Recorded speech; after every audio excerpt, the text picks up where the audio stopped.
1, 2.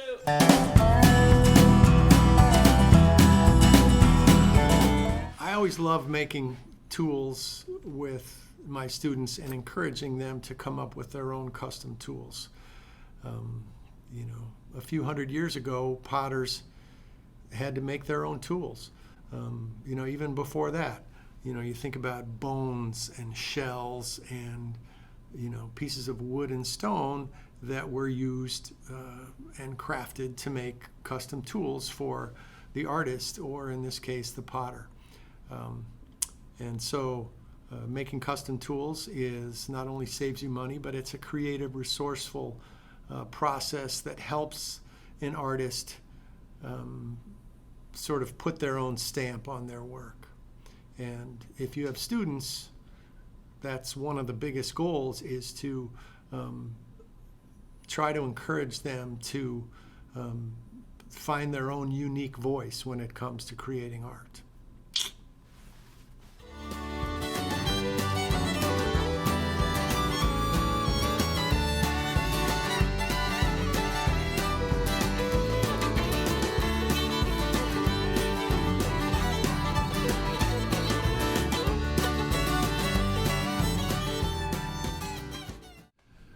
Okay, good morning, people. Welcome to clay class. Today I'm going to talk about tools and how to save money on tools, especially if you're an art teacher in a middle school or a high school.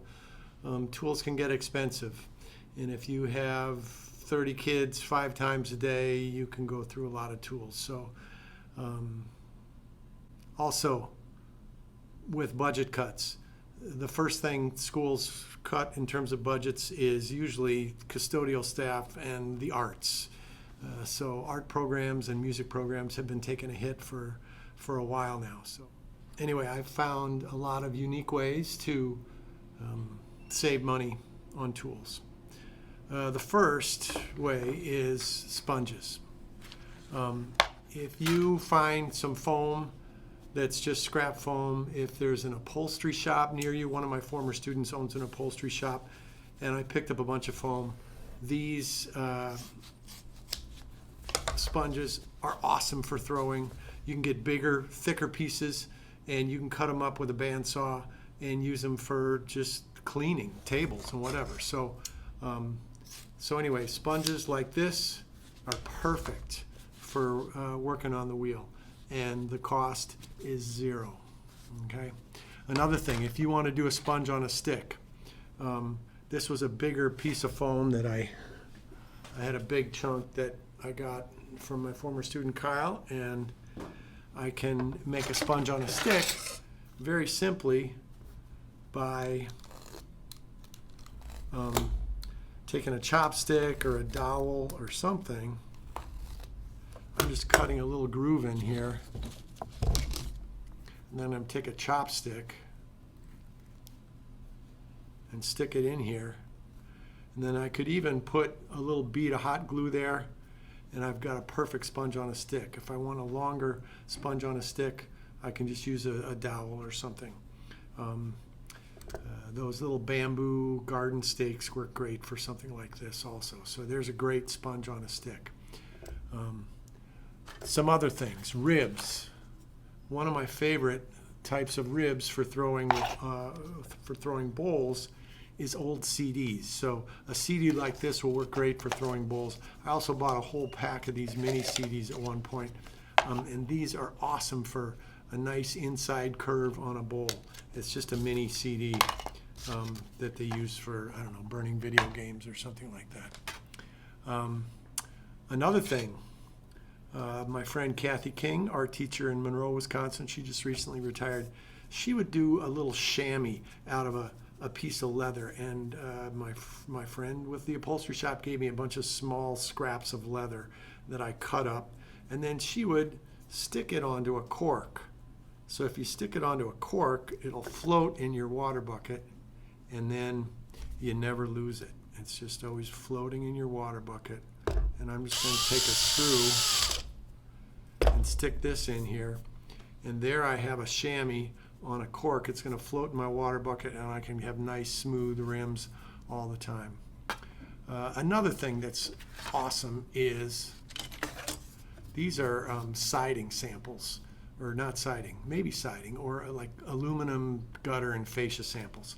And back in my former life when I was doing a lot of remodeling, I had siding samples. These things, you can use them just beautifully like this, or you can cut, you know, whatever shape you want out of it with some tin snips or even a good pair of scissors. You could make a really nice custom rib out of these old siding samples. So go to your local building supply store and see if they have any old samples that they can get rid of.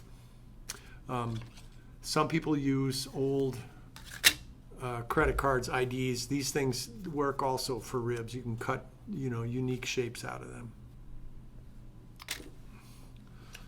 I always love to go explore Goodwill and see what sort of implements I can find for tools at Goodwill. And some things I've found. You know, this metal comb is awesome for texturing. I love small forks for scoring, so little cocktail forks were great for that. Even just a butter knife. If you want it sharper, you can grind it with a metal grinder and have a nice knife that costs, I mean, what did this cost me? 20 cents they sell the cutlery fork.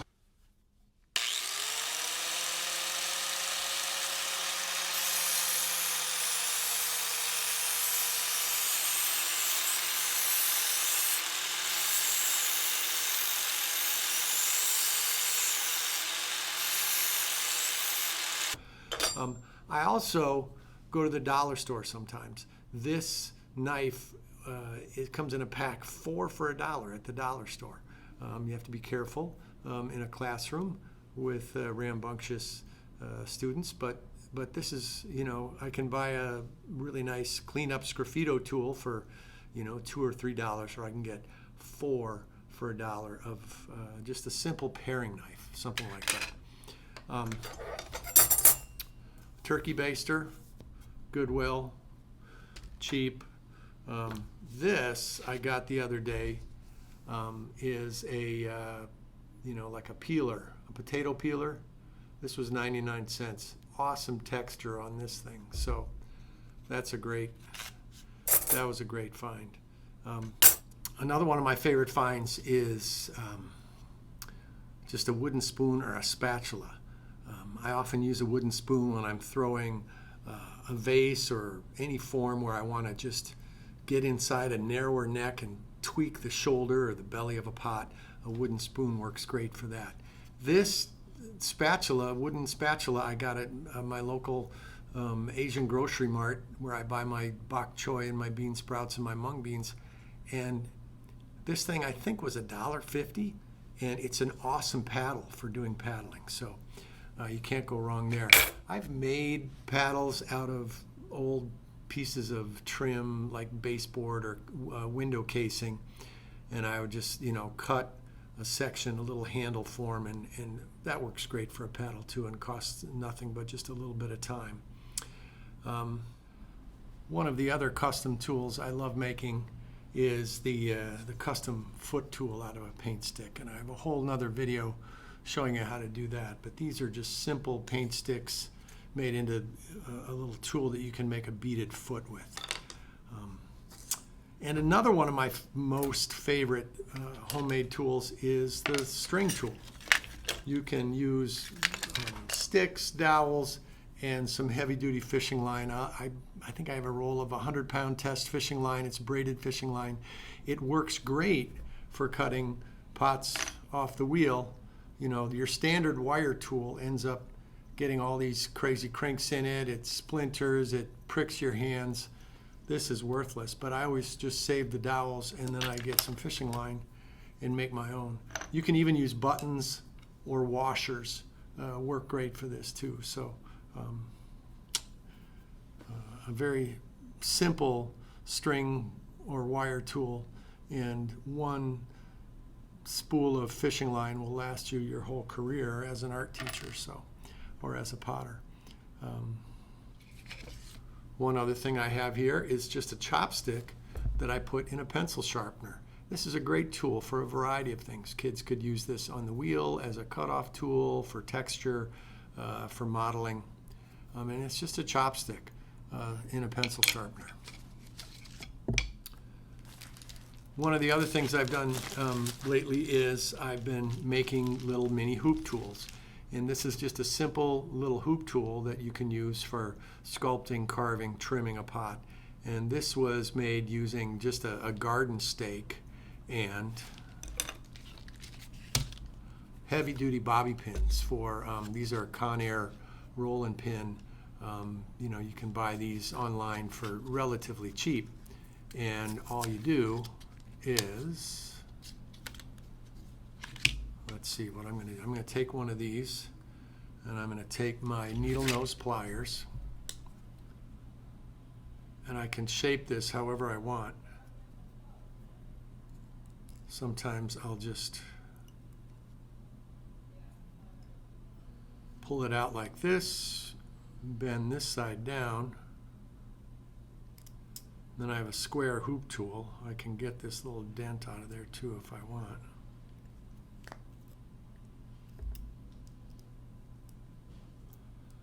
Sometimes I don't need quite this much length. So that hoop tool, then I take my drill, and then I bought a bunch of dowels, I had some dowels. I bought a couple more. These are, I think, 3/8" dowels from my local building supply store. And then if I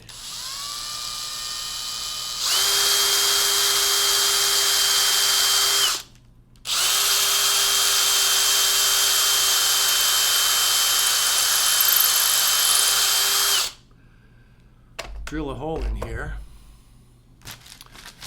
and then a little dab of glue. I use Gorilla Glue, the clear stuff. Put that in there, and I've got an awesome hoop tool. And then I can sand the end to make it rounder. I usually coat these tools with mineral oil, and that extends the life of any wooden tool, ribs, or something like this as well. Thanks for watching. Make sure you subscribe below, come back, check out more videos from clay class on YouTube. Phil signing out.